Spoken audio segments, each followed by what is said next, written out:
You've heard of cyberpunk, and I know you've heard of steampunk. Maybe you've even heard of diesel punk or atom punk, but there's a new punk in town. Let me introduce you to Solarpunk. Who am I? I am the booktube goddess, the #1 drag queen booktuber on YouTube.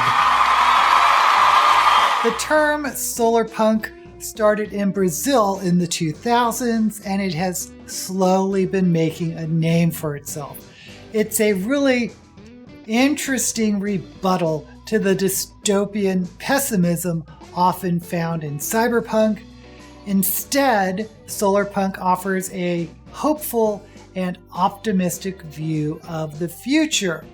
Solarpunk, as a science fiction subgenre, explores technology's impact on society and progress, imagining that humankind will eventually embrace renewable technologies through ingenuity, generativity, independence, and community.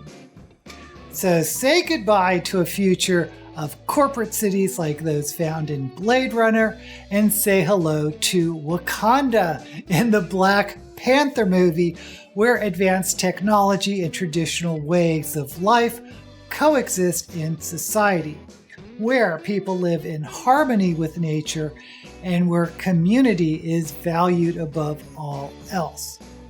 The aesthetic of solarpunk often draws upon the Art Nouveau movement and Miyazaki-inspired worlds like those found in Princess Mononoke and Nausicaa of the Valley of the Wind.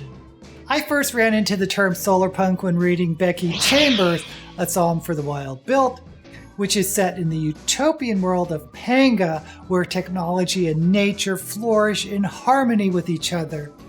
If you want to see a society crafted by a solarpunk, I strongly recommend that book and the sequel, A Prayer for the Crowned Shy, the two novels making up the monk and robot duology about a non-binary monk and a robot building a relationship with each other as they try to find meaning in the world around them. Of course, even though solarpunk is new as a subgenre, books written prior to 2000 can be retconned into the subgenre, just like when the term cyberpunk was coined thanks to William Gibson's Neuromancer. Many books which were published before Neuromancer could be termed cyberpunk, like When Androids Dream of Electric Sheep by Philip K. Dick.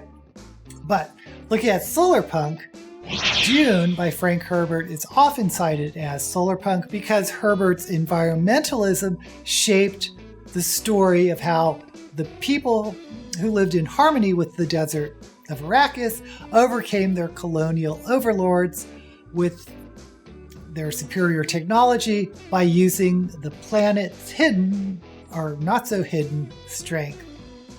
Other novels often cited as solarpunk include The Dispossessed by Ursula K. Le Guin, Way Station by Clifford D. Simak, Pacific Edge by Kim Stanley Robinson, and Remnant Population by Elizabeth Moon. Modern solarpunk novels include Walkaway by Cory Doctorow, The Summer Prince by Alea Dawn Johnson, New York 2140 by Kim Stanley Robinson, and recently a book I picked up for Shelve It or Shove It, Terraformers by Annalee Newitz. Again, solarpunk is a reaction to the dystopian worlds we've seen in so much of science fiction. It's a rejection of the idea that the future has to be bleak and oppressive. Instead, solarpunk offers us a vision of the future that's hopeful and optimistic, one where we work together to create a better world. And of course, there's the environmental aspect of solarpunk. Our planet is in crisis, and we need to find new ways of living that don't rely on fossil fuels and that don't destroy the environment. Solarpunk offers us a vision of what that future might look like. Now, I know that solarpunk may sound a little bit utopian and maybe even a little bit unrealistic, but that's kind of the point. Solarpunk is about imagining a future that's different from the one we're heading towards. It's about inspiring us to think outside of the box and to work towards a better world. So whether you're a fan of science fiction, an environmentalist, or just someone who's looking for a little bit of hope in these challenging times, solarpunk is definitely a subgenre worth exploring. It's a movement that's still in its early stages, but it's already having an impact on literature, and who knows, maybe one day we'll be living in a solarpunk world after all. If you want to see more videos like this, please consider subscribing to my channel and let me know down in the comments which science fiction or fantasy subgenres you're interested in. Until we meet again, may all the books you read be blessed.